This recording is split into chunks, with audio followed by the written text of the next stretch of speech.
আসসালামু আলাইকুম, সবাইকে স্বাগত জানাচ্ছি গণিত অঙ্কের প্রস্তুতিতে। আজকের ভিডিওটি সবার জন্য, অর্থাৎ প্রাইমারি ক্যাটাগরি থেকে শুরু করে একদম হায়ার সেকেন্ডারি পর্যন্ত। তোমরা দেখতে পাচ্ছ অলরেডি আমি বোর্ডে দুইটা প্রশ্ন লিখে রেখেছি।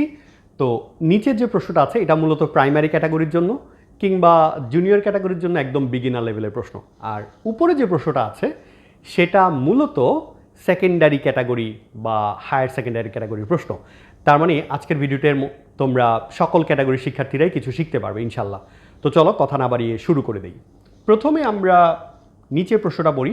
আরেকটা ব্যাপার, প্রশ্ন ইংরেজিতে দেখে অনেকেই একটু ভয় পাও। আমি বলে রাখি যে যত প্রশ্নই ইংরেজিতে থাকুক না কেন, আমি ইংরেজিতেই লিখি বেশিরভাগ সময়, বাট আমি কিন্তু প্রশ্নটা বাংলায় এক্সপ্লেন করে দিই। সো কারো যদি এরপরেও কোনো ডাউট থাকে তোমরা কমেন্ট সেকশনে জানাবা। সো চলো আমরা শুরু করি। প্রথম অর্থাৎ নিচের প্রশ্নটা যেটা বলছে যে ফাইন্ড দ্য নেক্সট টার্ম। আচ্ছা, এই প্রশ্নটা মূলত প্রাইমারি ক্যাটাগরির জন্য এবং জুনিয়র ক্যাটাগরির জন্য, যেটা বলেছিলাম। সো এটা হচ্ছে একটা সিকোয়েন্সের প্রবলেম, প্যাটার্ন এবং সিরিজ সিকোয়েন্স। এই টপিকটা থেকে মোটামুটি আঞ্চলিক পর্যায়ে, হ্যাঁ, বা হচ্ছে বাছাই অলিম্পিয়াডে এই টাইপের প্রশ্ন থাকে। সো আমরা এটা প্রথমে সমাধান করার চেষ্টা করি। এখানে খেয়াল করে দেখবা প্যাটার্নের মানেটা কি। প্যাটার্ন মানে হচ্ছে তুমি একটা সিমিলারিটি বের করার চেষ্টা করবা।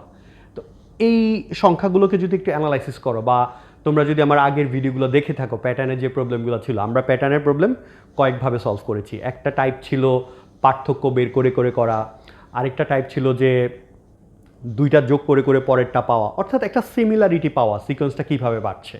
এরপরে একটা টেকনিক শিখিয়েছিলাম যে তোমাকে প্রথমে বের করে এটা কি ইনক্রিজিং সিকোয়েন্স নাকি ডিক্রিজিং সিকোয়েন্স। হ্যাঁ, তো আমরা একদম বেসিক থেকে শেখার চেষ্টা করি। চলো প্রথমে দেখো যে সংখ্যাগুলো বড় হচ্ছে, রাইট?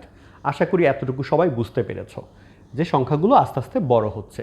তাহলে the first thing you can decide is that the next number will be greater than 16, অর্থাৎ পরবর্তী সংখ্যাটা 16 থেকে বড় হবে, তাই না? দেখো প্রথমে 3 ছিল, তারপরে এর থেকে বড় হয়েছে 4, তারপরে 6, 8, 9, 12, 15, 16, অর্থাৎ বড় হবে।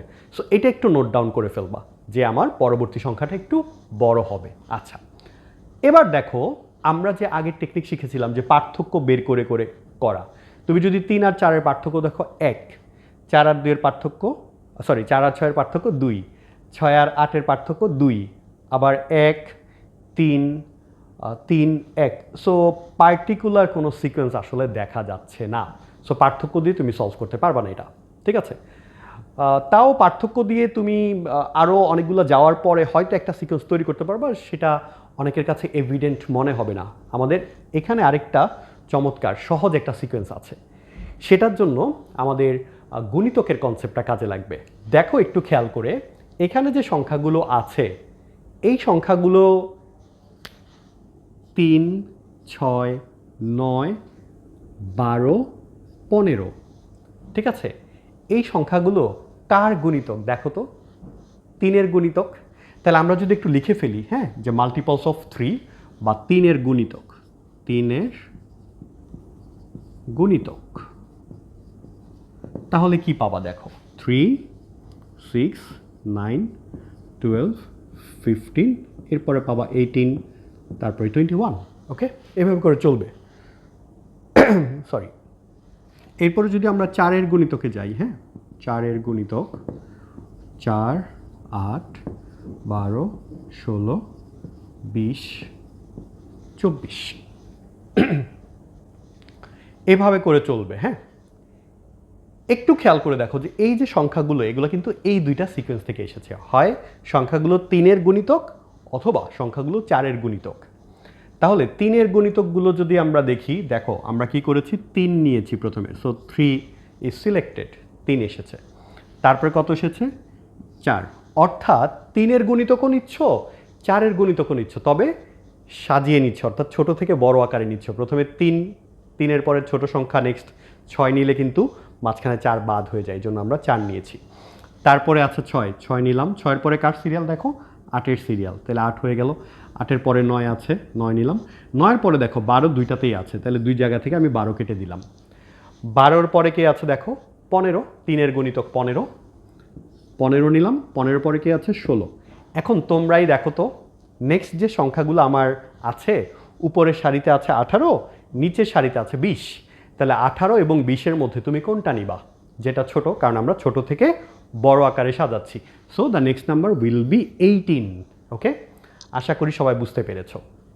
সো তোমরা যদি এটা বুঝে থাকো তোমাদের জন্য আমি আরেকটা সিকোয়েন্স দিই, যেটা নিজেরা প্র্যাকটিস করবা, ভিডিওটা পজ দিবা, তারপর আমার সাথে মিলাবা, অ্যান্সারটা কমেন্ট করে জানাবা। Okay, so I will be waiting for your answer, মানে ভিডিওটা পোস্ট করার পরে দেখবো যে কারা কারা অ্যান্সার করতে পেরেছো। চলো, সো একটা সিকোয়েন্স দিই তোমাদেরকে।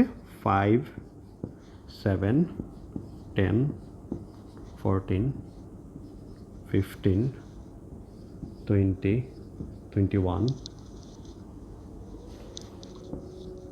25 28।